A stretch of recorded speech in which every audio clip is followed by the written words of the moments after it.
I was already angry before I even sat down. That old office in Riverton smelled like burned coffee and paper rot, and the leather chairs stuck to the backs of your legs if you shifted. They packed us in there like we were waiting on a bus, except the ride was a dead man's legacy, and everyone was hoping for first class. I'm Nick Nelson. I'm 58 now, but this happened when I was 48. Late April. One of those Iowa springs where the fields look peaceful, but the people don't. Grandpa Norman had been in the ground for 4 days. Dirt still looked fresh when I left the cemetery, but no one talked grief at that will reading. They talked acreage, equipment, cash, legacy. Heritage, they kept calling it, like saying the word enough times made you noble. Most of the family showed up dressed like they were headed to both church and a casino. My cousin Patrick sat up front, starched shirt, expensive belt buckle, like the whole spread already had his name stamped on it. He'd been managing the farm for years, not really working it, just calling the shots and signing the checks when it suited him. Quick note, before we start, share in the comments. How's your day going and where are you joining from? And let's continue. I sat in the back, said nothing, watched everything. That's a habit I brought back from the service. Quiet makes people forget you're listening. The attorney cleared his throat like he was winding up for a performance, and he read through it all. 40 acres to Aunt May, the main house and barns to Patrick. Combine goes here, tractor there, bank accounts get split down the middle, but only if you screamed loud enough over the last few months. I didn't hear my name. Not once. Then he paused, like he was saving a punchline. Looked down at the last line on the page. Nicholas Nelson receives a 1951 Rowe tractor, non-operational. That was it. The room shifted. Not a full laugh, but a smirk rolled across a couple faces like a bad smell. Someone behind me let out a quiet, sarcastic whistle. Patrick didn't smirk. He just stared at the floor, brow twitching, like the math in his head didn't add up right. The lawyer slid me a small envelope. Yellowed. Handwriting I'd know in the dark. I opened it right there. One line, in Grandpa's handwriting, centered on the page. The man who knows how to till and sow will harvest more than the man handed a crate of bread. I read it twice. Didn't get it at first. Felt like a slap dressed up as wisdom. I nodded, said nothing, and walked out. Outside, the sun was too bright for a day like that. I sat in my truck and stared out over the street, one hand still holding the letter. I wasn't mad about the money. I never counted on it. But I couldn't shake the feeling something wasn't right. Grandpa raised me more than my own dad did. Taught me to turn a wrench, run a line, fix what other men threw away. That man didn't forget me by accident. I opened the letter again. That line, about sowing and harvesting, it hit different the second time. Not like an insult, like a test, a dare. Patrick walked past my truck as I sat there, talking to someone on the phone, already acting like he owned the whole town. He didn't even look at me. I didn't wave. I turned the ignition, let the engine settle, and looked out across Riverton, wondering why Grandpa left me a dead machine and a message like that, because a man like Norman Nelson never wasted words, and he never left things to chance. I put the envelope in the glove box, shifted into gear, and drove home. 6 days after that will reading, Patrick called me like we were best friends again. "Hey, you around?" he said, voice casual, too casual. "Could use a hand sorting Grandpa's sheds before Plantwood comes for a walkthrough. Be nice to have you there." He didn't mention the tractor, didn't mention the envelope, just acted like none of that had happened. Truth is, I needed the cash, and I needed to see the place again. Grandpa's farm was the only patch of earth that ever shut the noise off in my head. Even when I was a kid, that dirt and grease and rusted metal, it was the only thing that ever made me feel solid. When I pulled up, Patrick was already pacing by the barn, wearing jeans too clean for work and boots that hadn't seen a field since last fall. He was texting with one hand, flipping through a clipboard with the other. "Appraiser's coming Thursday," he said without looking at me. Plantwood's got deadlines. Whole pitch goes live next month. Gotta look presentable. I didn't respond, just followed him to the main shed. The old sliding door groaned like it had arthritis. Same smell hit me as always. Oil, hay dust, mouse urine, and the kind of sweat that soaks into wood over decades. Inside, Grandpa's machine sat lined up like a personal museum. The combine, the plows, the balers, some of them older than me. None of them flashy. All of them valuable in the right hands. These, Patrick said, motioning to the row of tractors, we'll mark for inspection. The rest, whatever. Get it sorted by end of the week. Then he pointed at the back wall, behind a stack of plastic tubs and rusted chains. My inheritance sat there like a carcass in the sun, half covered in a torn canvas tarp, dust on the seat thick as icing. There's your row, he said. Haul it out whenever. Just don't drag your feet. Then he was gone, back on his phone, walking and mumbling about parcel bundling and stage 2 incentives. The way he said we, like he was already part of Plantwood, made my stomach turn. I waited until he was out of earshot, then peeled back the tarp. The old tractor looked worse up close. Flat tires, cracked seat, rust blooming across the wheel hubs. But when I ran my fingers along the frame, I felt something that didn't belong. Newer bolts, different finish. Tools had been in here recently. Not for repair. No one had tried to fix this thing in years. Someone had been hiding something. I climbed up, pulled the faded toolbox panel open, and saw it right away. A section of metal that looked factory welded, but too clean. Edges too sharp. The weld bead didn't match anything else on the body. I pried gently with a flathead. The panel popped loose with a soft click. Behind it was a narrow sleeve, welded onto the inner wall, like someone had added it with purpose. Inside, wrapped in oiled cloth and sealed tight, was a waterproof pouch. My throat tightened. Hands steady. I unwrapped it like a bomb tech. Inside, a small brass key stamped with the number 618, a folded piece of paper with just my name, Nick, written on the outside, and an old photo, yellowed and soft at the edges. It was Grandpa, maybe early 30s, standing next to a dark-haired woman holding a baby. Her eyes looked like they didn't miss much. The back of the photo was written in Grandpa's hand, Norman, Ruth, and Gwen, 1957, which made Gwen my aunt. I opened the note. Nick, if you found this, you listened better than most. Box 618 at Riverton Trust and Savings. Oscar Baker will have the authorization packet and the name you need at the bank. Do it clean. Do it right. N. My mouth went dry. I didn't blink. I heard boots scuffing outside and stuffed the pouch back into its hiding spot, fast but careful. Latched the panel, wiped the surface. Just enough dirt to make it look untouched. Patrick came around the corner again, tapping his phone like it owed him money. Everything good back here? He asked, glancing at the row. You don't need me to hold your hand or anything, right? I shook my head. I'm good. Cool, he said, half looking at me. Keep me posted. He turned away again, back to barking into his phone, probably sweet-talking the next man in line with a spreadsheet and a wallet. I waited till he was gone again, then walked out of the shed, jaw tight and heart hammering. That wasn't a tractor Grandpa left me. It was a message, and I'd heard it, no mistake. I got in my truck, dropped the visor down, and turned south. Next stop was Oscar Baker. Oscar Baker's place sat out past the grain co-op, down a gravel road you only drove if you meant to. The house was squat and simple, no porch swing, no flag, no welcome mat, just wind-worn siding and a front gate that creaked like it had secrets. I parked under a cottonwood, knocked twice, and stepped back. Oscar opened the door like he already knew it was me. You hungry? He asked, one eyebrow raised. No, I said. I'm here about Norman. He nodded once, stepped aside, and led me in without another word.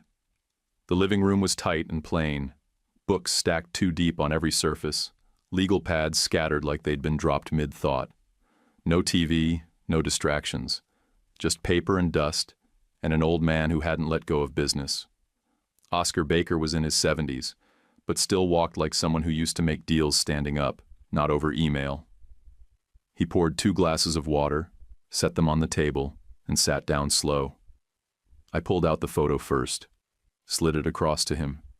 He kept his face flat, just stared for a second, then leaned back in his chair and let out a slow breath through his nose. "Norman told me you'd show up mad," he said. "Told me you'd show up anyway."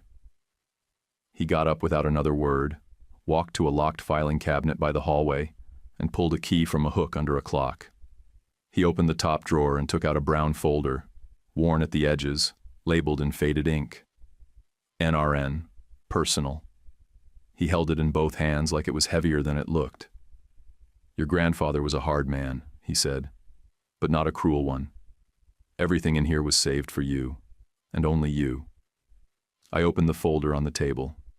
First page, marriage license from the state of California, 1956.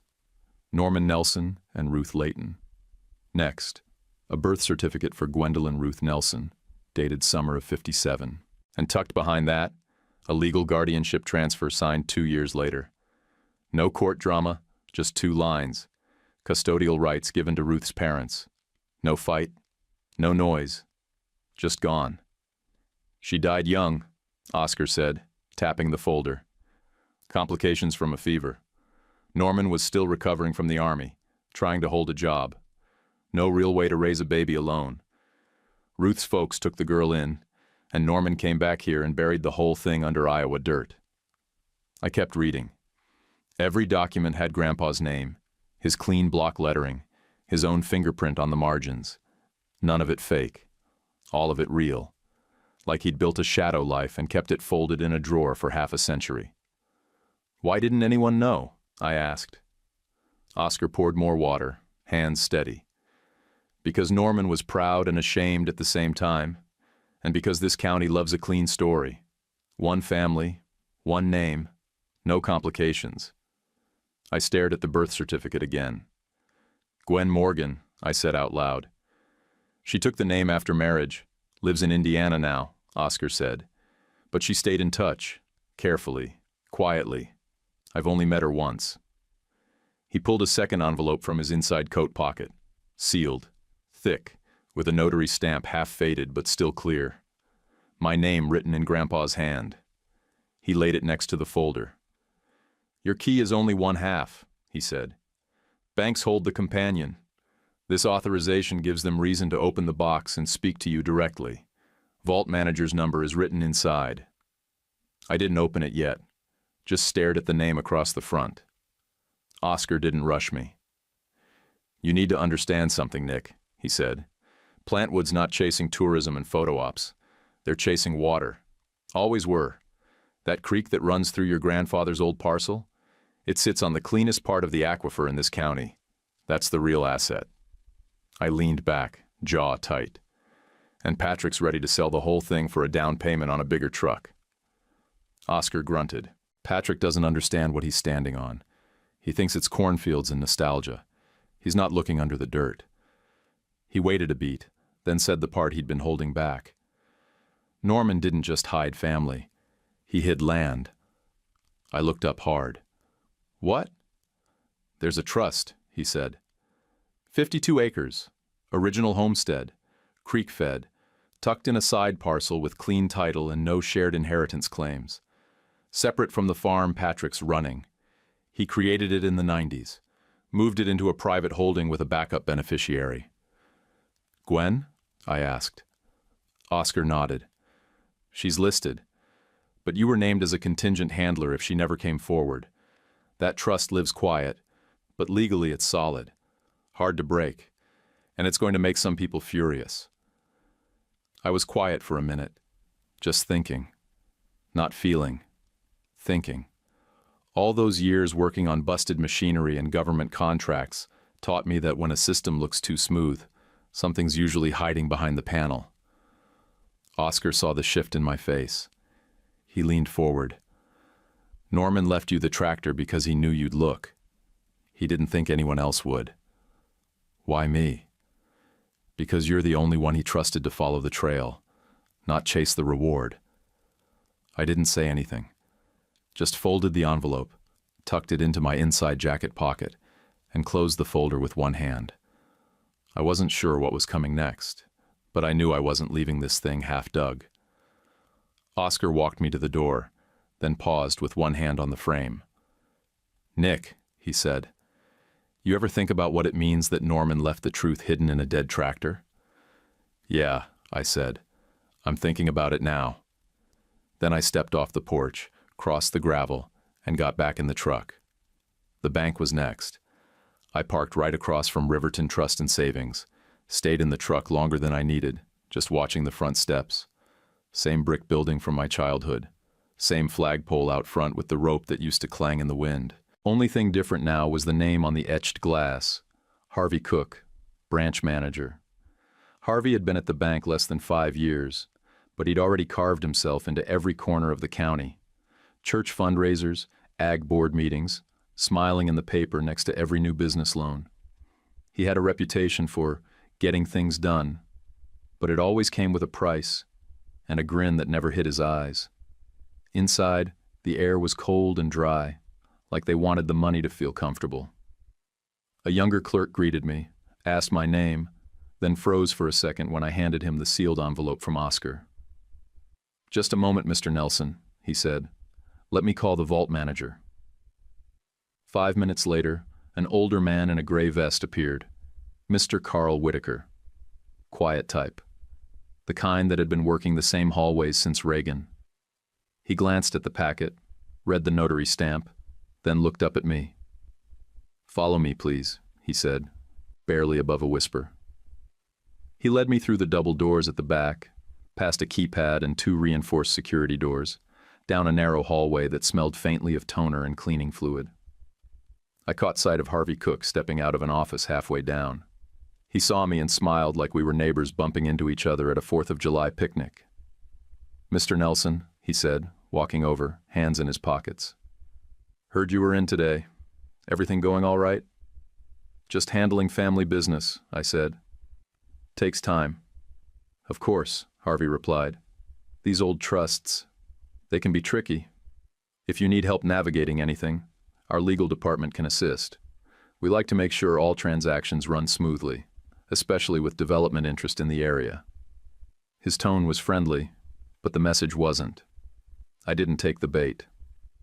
"I've got my own counsel. Appreciate the offer." Something flickered in his smile, like a gear slipping behind his eyes, but he didn't press. "Well, just let us know if you need anything clarified," he said. "No reason to let paperwork slow progress." Carl didn't say a word through the whole exchange, just waited for Harvey to walk off before turning back toward the vault. Inside the viewing room, the lights buzzed faintly overhead. He placed the deposit box on the table, inserted the bank's key, then stepped back so I could use mine. It clicked open with one clean turn. Inside, everything was wrapped, labeled, and stacked with the kind of care that told me Grandpa built this box like he was packing away a second life. Right on top, a sealed envelope with my name. Nick, written sharp, same hand as the note in the tractor. I opened it slow. The letter was long, but plain. Grandpa's voice on the page was steady, not apologetic. He laid it out straight. Gwen Morgan was his daughter. The 52 acres were part of a separate trust he created in 1994. It included the original homestead parcel, a spring-fed creek, and an attached water rights reservation he'd filed quietly under a limited-term renewal clause, meant to reset automatically if unchallenged. He never told the family. Not out of malice, but because, as he put it, I built 2 lives, and I didn't know how to stitch them together without breaking something. He left the trust legally intact, the deed photocopied and notarized, trust terms detailed in a typed addendum. Everything had dates. Everything matched the style I remembered from Grandpa's records. Orderly, unsentimental, airtight. There were also photographs. Gwen as a little girl, Gwen as a teenager standing next to Grandpa in what looked like a California park. I'd never seen his face like that. Lighter. Not soft, but proud in a way that didn't have to hide. I was halfway through organizing the stack when I heard the door open behind me. Harvey again. "Sorry to interrupt," he said, like he hadn't timed it on purpose. "Just making sure all your needs are met." "I'm fine," I said, "just wrapping up." He nodded like he didn't believe me. Some of these older documents can create delays, especially when there are questions about heirs or legal standing. If Plantwood needs confirmation of rights, we'll need to coordinate disclosures. I stood up and slid the materials into my bag. "I'll handle filings directly." Harvey tilted his head, just trying to avoid surprises. "Same here." We both stood there a beat too long. Then he smiled again, that same thin, deadbolt grin, and left without another word. Carl came back in 5 minutes later with a manila envelope. "These are the certified copies," he said quietly. "Mr. Nelson's instructions were very specific. Told me to have them ready if someone came with the right letter. I've been holding them for a long time." His hands shook slightly when he passed the envelope over. I nodded. "Thank you." He didn't ask questions, just turned and left. I drove back to the motel off Route 36, one of those side road places with fake pine-scented rooms and shower tiles that looked clean until they didn't. I checked the latch twice, wedged a chair under the knob, and locked the window. Didn't matter. When I got back from grabbing a sandwich down the road, the door was closed, but the air felt wrong. I knew it the second I stepped in. Drawers slightly ajar. My bag moved 6 inches from where I left it. Nothing stolen, no cash, no laptop, no watch. But someone had searched, and searched hard. They weren't after things. They were after information. I didn't call the cops. I called Collins. He met me an hour later behind the diner near the grain elevator, headlights off, county SUV parked just far enough back to not be seen from Main Street. "Room got tossed," I told him. Collins didn't flinch. "Harvey's got people watching, subcontractors, private security. I can't prove it yet, but it smells like his work." They were after documents, not valuables. "Then you better keep that trust off-site. Make copies. Store them separate. And you should know, Plantwood filed a water extraction application last month." I frowned. "Under their name?" "No, Shell Company. That's how you know they're serious." He reached into the glove box and handed me a burner phone. "Don't use your main number unless you want Harvey reading your lunch orders."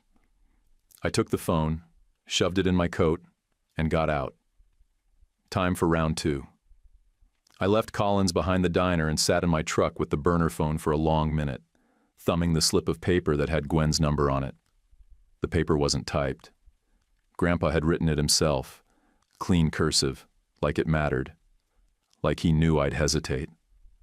I finally punched in the number. It rang twice. Then she answered. "This is Gwen." I wasn't ready for her voice. Calm. Not soft, not cold. Just solid. Like someone who spent most of her life helping other people breathe easier while holding her own breath the whole time. "This is Nick Nelson," I said. "Norman's grandson." The line went quiet. Then she said, "So he finally handed the weight to someone else." There was no accusation. Just the kind of weariness that comes from waiting years for a truth that might never show up. Then she asked, "Are you safe?"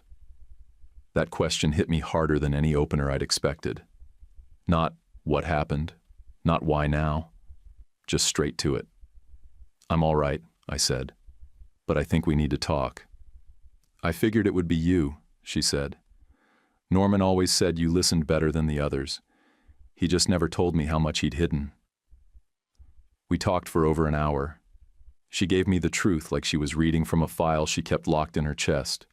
Just facts, no crying, no dramatics. A few meetings over the years, always quiet, always off the books. Grandpa never offered money, never tried to play catch-up, but he talked about land, about stewardship, about not letting things fall apart just to keep people comfortable. She didn't even know Patrick was trying to sell the entire farm. "Norman told me not to interfere," she said. He said the family didn't need another fracture. He thought if the right person found the right key, it would sort itself. You think that's what's happening now? I asked. I think it has to. Then she brought up her daughter. Stella's the builder, Gwen said. She's the one who knows water systems, land restoration, sustainable farming. She's tough, and if you let her, she'll help. Gwen texted me Stella's number. Told me she was working out of a small lab at the community college 2 towns east, doing soil and water quality studies for her capstone. I called and introduced myself. She told me to come by next day, early, before her supervisor showed up. The lab looked like someone had thrown together a greenhouse, a chemistry set, and a construction trailer. I walked in expecting a handshake and got a data sheet slapped into my chest instead. This is the Parcels Aquifer region from 1995, overlaid with last year's drought data, Stella said. If Plantwood gets the springhead, they don't just take the creek. They take leverage over every farmer downstream. She looked like Gwen. Same sharp features, same steady eyes. But she moved faster, talked harder. Like she didn't believe in wasting time unless you were dead. You don't care who's related to who, I asked. I care about water and food systems and what happens when counties sell the one thing they can't grow more of. I told her about the motel break-in, about Harvey, about the trust. Then I added, I'm a single dad. My son's 7. I've got shared custody, pickup schedules, real life. I can't go full crusade mode. Stella didn't blink. Then build something that lasts, she said, so your kid doesn't inherit a fight. That sentence shut me up. It rang louder than any threat Harvey could have made. I thought about Caleb. His shoes always muddy, asking about tractors, his fascination with anything that turned gears. He didn't care about family trees.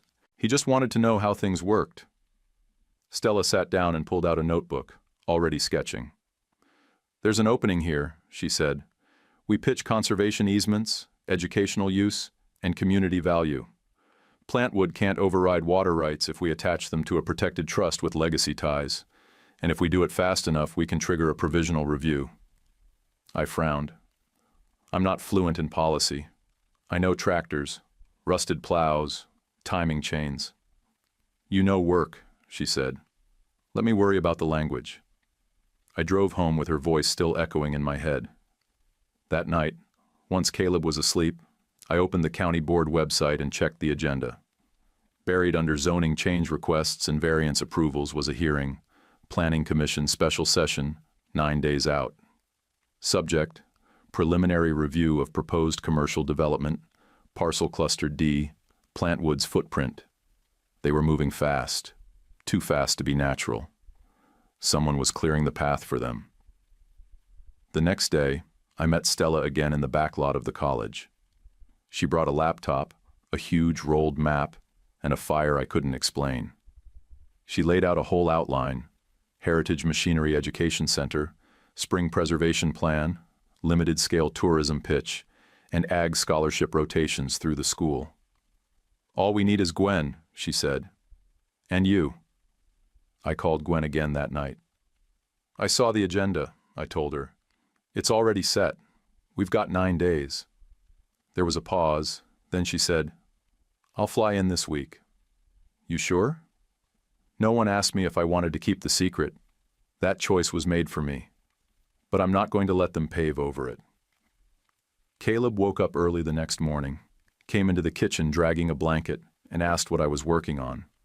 I had maps spread out across the table, Grandpa's trust folder open, Stella's sketches on my laptop. Is this for the farm? He asked. Yeah, buddy, trying to figure some stuff out. He nodded, like it made perfect sense. I think you should make it better. Not bigger, just better. Then he climbed up on a stool and started eating cereal like nothing was different. I stared at him for a long second. Thought about how many grown men I knew that couldn't say something that clear. I packed up the materials, backed them up digitally, and emailed Stella a full set. We had work to do, and not a lot of time. Oscar met me early the next morning with 2 thermoses of coffee and a face that looked like he hadn't slept much. We didn't talk on the drive, just followed an old gravel service road that hadn't seen a county grader in years. Branches scraped the side of the truck, and the road curved east, dodging all of Patrick's usual entrance points. Norman kept routes like secrets, Oscar said, steering through a narrow cut between fence posts and brush. This one's not on any of the parcel maps. I believed him. We came out into a clearing and stopped at the edge of the 52 acres. It didn't look like much. Just a 2-story farmhouse with paint long gone and a barn that leaned like it had one leg shorter than the other. But the second I stepped out, I felt it. Like the ground breathed slower here. The creek ran just past the barn, cutting a silver line through the weeds. And even from 50 feet away, I could hear the spring bubbling. It wasn't nostalgia. It wasn't sentimental. This place had water, shade, trees with real roots, and soil that didn't crunch under your boots. That's what Grandpa meant when he called it the heart. Oscar unlocked the farmhouse and let me go in first. The inside smelled like paper and time, dry wood, musty carpet, and the faintest trace of tobacco. Sunlight broke through the warped blinds in strips across the study. It was all still there. Ledger books, labeled files, 3 busted chairs and a desk held together with screws and stubbornness. I opened the center drawer and found it, one of Grandpa's old leather-bound logbooks. I flipped through pages filled with tight handwriting, dates, measurements, seed rotations, water table estimates, rainfall notes going back over 20 years. Near the back was the last entry. 3 weeks before he died. Spring pressure holding. No surface shift. Plantwood's man showed up again. 3rd time in 6 months. They will offer bread, protect the seed. No drama, just instruction. I almost missed it, but under a loose panel in the cabinet by the wall was a small metal box, same kind he used to keep cassette tapes in when I was a kid. This one had a label, written in black marker. Nick, if they push. I didn't play it there. I took it out to the truck, rolled up the windows, and fed it into the old cassette adapter I still had in the dash. Grandpa's voice came through low and worn out, like it had been a long day when he recorded it. If you're hearing this, someone's pressing the land for something it wasn't meant to give. Maybe they say it's about jobs, or tourism, or legacy. But if it comes down to water, they're lying. His voice cracked once, then steadied. I had a daughter named Gwen. She was born in California. Ruth died too young. I couldn't raise a baby alone, so I let her parents take her. It was a hole I never fixed. There was silence. Then, I made the trust so she could have part of what I was too weak to give her. The land, the water. Not for sale, for keeping. Harvey Cook tried to buy options years ago. Backdoor offers, never formal. I told him no. He paused, and the tone dropped lower. Harvey smiles because he thinks you won't fight. But I know you, Nick. You'll fight the right way. That was it. The tape clicked off like it had finished saying exactly what it needed to. I stepped out of the truck and looked toward the creek again. This wasn't just a trust. It was a firewall, a living one, and it needed to stay in the hands of someone who knew what it was protecting. Later that day, Collins met me at the co-op lot and leaned against the hood of his cruiser like we were just talking about weather. He didn't bother softening the facts. "There are trail cams in the woods near the east fence line," he said. "Not for deer. Wrong angles. Wrong height. They're pointed at the driveway. And they've been there more than 2 weeks. Harvey? Can't prove it. But whoever set them up wanted to track comings and goings." I nodded, handed him a printout of the last logbook page. "You think we're already too late?" I asked. "Not if you move fast." The next morning, Stella rolled up in a borrowed station wagon with a cooler, a portable water testing kit, and the kind of expression that told me she was already 10 steps ahead of me. She barely said hello before walking the creek line, testing points, collecting samples, logging temperature, acidity, clarity. "Low nitrate," she said. "Zero industrial trace. Spring's clean. Could qualify for state protection. Maybe federal depending on volume. If we can get test results in before the hearing, this changes the angle. She looked at the barn, then back at the field and said, "We could use this." "Use it how?" "As a case study. Living conservation, heritage preservation, ag education. If we can prove value that isn't just dollars per acre, we block the commercial claim, or at least stall it long enough to get funding started." I walked her through the farmhouse, showed her the records, the tape, the logs. She scanned fast, then double-checked the trust documents on my phone. "This could work," she said, "but not if we keep it a secret." Gwen arrived that afternoon. She didn't make a scene. She didn't even bring luggage, just a small backpack and boots that looked like they'd walked more truth than most men I knew had told. She didn't hug me. She just stepped out of the car, looked around and said, "So this is where he hid the quiet center." We walked the creek in silence. I watched her as she looked over the land, taking in every turn of the water, the fence posts, the spot where the barn leaned left, like it was waiting on someone to fix it. She crouched near the spring and dipped her fingers into the cold. "He kept this for decades," she said, "and he still found a way to give it back without tearing people apart. That was Norman." I didn't say anything. I didn't need to. I knew then this wasn't just about stopping Plantwood. It was about making the truth too public to bury. I drove straight from the spring to Patrick's place, no warning. I didn't want to give him a chance to prep his lies.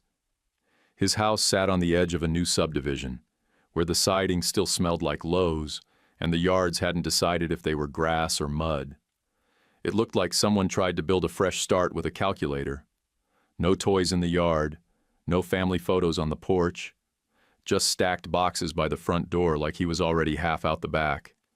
He opened the door like he expected me, but didn't want to be right. "You here to make this worse?" he asked. "No," I said. "I'm here to end it." He let me in without another word. The house was cold, lights off, half the furniture still wrapped in plastic. He didn't offer coffee, just stood by the island with his arms crossed like a lawyer waiting on a plea deal. "Plantwood wants certainty," he said. "You're making noise. That's not helpful." "I'm not here to be helpful," I said. "I'm here to tell you the truth." I dropped the copies of the trust documents on the counter and let them speak first. The deed, the parcel number, Gwen's name, in clean type, notarized. "You don't own the 52 acres, I said. "You never did. The water rights aren't yours either. Norman set the trust up for Gwen, and you know it." He didn't touch the papers. He just stared at them like they were loaded. "She's not even—" He stopped himself. "She's not what?" I said. "Not blood? Not family? Not welcome? She's Norman's daughter. That makes her more than a line in a folder." Patrick's jaw clenched. Then he stepped away and started pacing, fast and short, like the room wasn't big enough for the panic rolling through him. "You're lying," he said.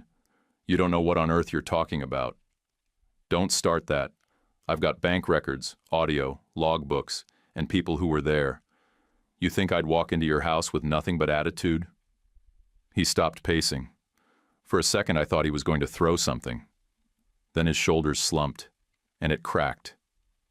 "I've got 2 refinances in default," he said, "on equipment that's not even worth half of what I owe.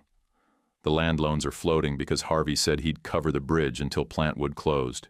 He promised they'd fast-track the payout. Said it was a guarantee." "Let me guess," I said. "Not in writing." Patrick didn't answer. "You got played." He shook his head like he couldn't afford to believe that. "They told me if I could deliver the whole package, clean title, no family complications, they'd throw in a bonus. I was supposed to be the guy who saved the family farm by letting it go. That was the plan." "That wasn't a plan," I said. "That was a con." I stepped closer, picked up one of the documents off the counter, a county authorization form for a water survey, and turned it toward him. "Where'd you get this?" I asked. "What?" "This," I said, pointing to the signature line. "That's Gwen's name, in print, not signed, just her name filled in like a prop. This went to the zoning board last week. He didn't answer. You forged her signature? No, I didn't sign anything. Harvey's guys gave me the form, said it was a draft. You submitted it. I didn't know it went forward. You left her name on it. That's fraud, Patrick. His voice dropped. They said it was routine, just to keep the timeline on track. I stared at him. Routine doesn't need someone else's name, and it absolutely doesn't need a fake consent form. Patrick's face started to crack again. The anger was gone. What replaced it was worse. Fear. The kind that made men desperate. If this falls apart, he said, I lose everything. The equipment, the house, the land. I'll owe more than I can walk away from. If you keep going, you'll lose it anyway, just slower, and maybe with handcuffs attached. He looked down, said nothing. I let the silence breathe for a beat. We've got an alternative, I said. Stella's building a proposal. Easements, AG programming, preservation funding. Real money, not developer bait. He scoffed.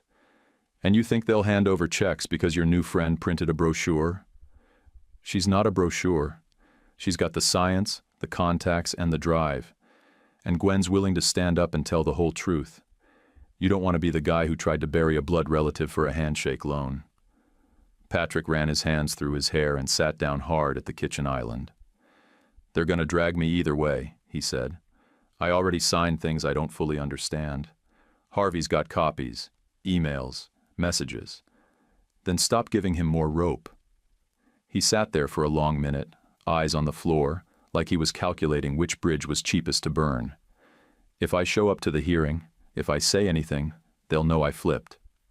I leaned in. So flip loud, flip in the open, flip while Gwen's speaking and Stella's laying out the plan. If you go quiet now, you'll stay quiet forever. He looked up. What if I say yes, and it still crashes? Then at least it crashes with you standing upright.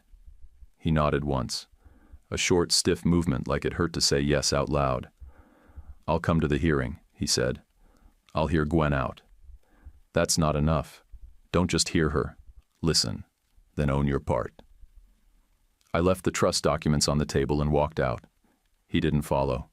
Patrick didn't follow me out, and I didn't wait around for him to. The next 7 days weren't dramatic. They were busy. Just phones, meetings, and work. No speeches, no grand gestures, just pressure, applied in the right places. Stella lived on coffee and whiteboards. Gwen lived on community trust, and I stayed in the background, moving pieces where I could. Oscar brought me more of Grandpa's files, old back-and-forth letters between Norman and a guy from the State Water Board, dated mid-1990s. They talked about usage caps, parcel loopholes, and corporate pressures pushing inland. It was dry reading unless you knew what it meant. Grandpa had seen the water grab coming decades ago, and he designed the trust to slow it, not stop it outright, just make it harder to bulldoze. I read through the public hearing notice that went live that Monday.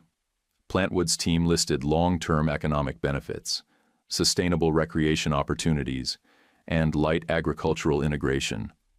But the water usage estimates were laughable, low enough to sneak past scrutiny, high enough to profit. They were setting up to revise them post-approval. I flagged it.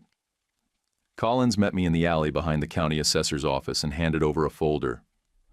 Plantwood's hired a private investigator, he said. Same guy that followed the school superintendent during the bond vote last year. I flipped it open. What's he digging on? You, Gwen, Stella.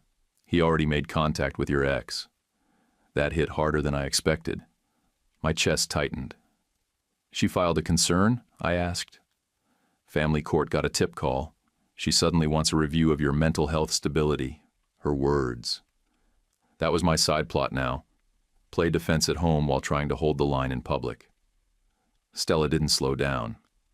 We met with 2 local farmers whose fields sat downstream from the spring, plus an old high school science teacher who'd done water workshops with Gwen back in the day. We didn't preach. We didn't call it a battle. We just laid it out plain. You sign your water away now, you don't get it back later. 2 days before the hearing, Stella's face went pale when she got the new water sample results back. "This isn't right," she said, double-checking the acidity reading. "This doesn't match what we pulled last week." "You think something's wrong with the test?"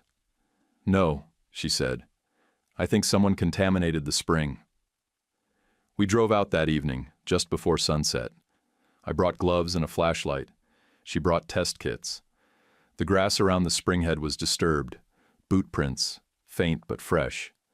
The spring access panel had a broken seal, barely visible unless you knew what to look for. Inside, the waterline looked off, slight discoloration. "Someone dumped something," Stella said. "Just enough to trigger suspicion. If these samples had gone in without a retest, this parcel would have been flagged as a contamination risk. They're trying to kill it on paper before the hearing." "Yeah," she said, packing up the vials. "And if we hadn't caught it, they might have pulled it off." Collins came out that night after I called him. No lights, no siren. He took photos, pulled his own samples, then walked with me down to the grain co-op a mile off the main road. "Security camera up there's always running," he said, pointing to a pole. "You won't find footage of the spring, but we might get a plate number off whoever came through that back route." "You think it's local?" I asked. He shrugged. "Not saying I have a name yet, but I've got a vehicle." Back at the farmhouse, Gwen was waiting on the porch. "I heard," she said before I could speak. "I'm done playing careful." She crossed her arms. Her voice didn't shake. "If they're willing to poison a spring, they're willing to poison a story. I'm going public at the hearing. Full truth. No more soft landings." Oscar came by the next morning with something I hadn't seen yet, a scanned advisory board log from 3 years back. Harvey Cook's name was listed as a financial advisor on a committee tied to Plantwood's funding pipeline. "And let me guess," I said, flipping pages. "He never disclosed it to the bank."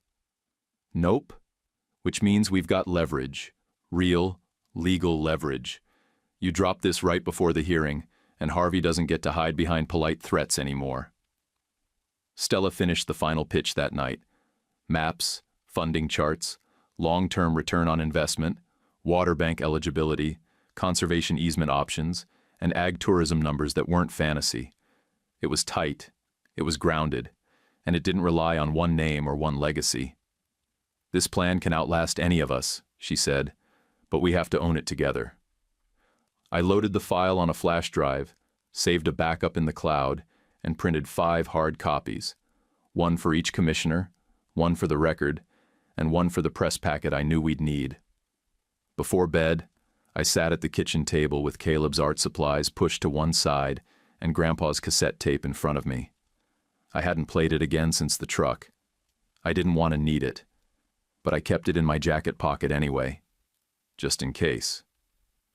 The Stonebridge Courthouse didn't look like much from the outside, just old limestone and a brass plaque, but the hearing room inside was built for conflict. Raised platform for the commissioners, hard benches for the public, bad acoustics that made every lie echo longer than the truth. Plantwood packed the front rows, dark suits, PowerPoint binders. A couple local business owners I recognized from chamber meetings sat behind them, ready to clap if someone promised them a bigger slice. Harvey Cook sat on the end of the aisle like he owned the room, smiling, relaxed, like the outcome had already been faxed to his office. Patrick came in 5 minutes before the start and sat alone. No one greeted him. He didn't look at me and I didn't try. The chair opened the session and gave the floor to Plantwood's rep, a guy named Kerrigan with hair too clean for a man who claimed to care about farmers. He ran through their heritage resort idea, called it a multi-phase revitalization of rural opportunity, said it would bring jobs, tourism, and modern ag partnerships to the region. Their charts were slick, but their water projections were garbage, flatline estimates that ignored the real volume under the springhead. Then came public comment. Gwen stood first, calm as ever, no note cards, no wobble in her voice. "My name is Gwendolyn Morgan," she said, "born Gwendolyn Ruth Nelson. I am the legal beneficiary of the 52-acre trust registered under Norman Nelson's private holdings. I am here because the truth belongs on the record." The room shifted. Heads turned. A ripple of whispers moved through the benches. You could feel everyone running the mental math, trying to remember who married who came back from the army, who left town in the 50s. "I am not here for inheritance," she said. "I am here to protect land set aside with intention." Norman's trust wasn't about wealth. It was about stewardship.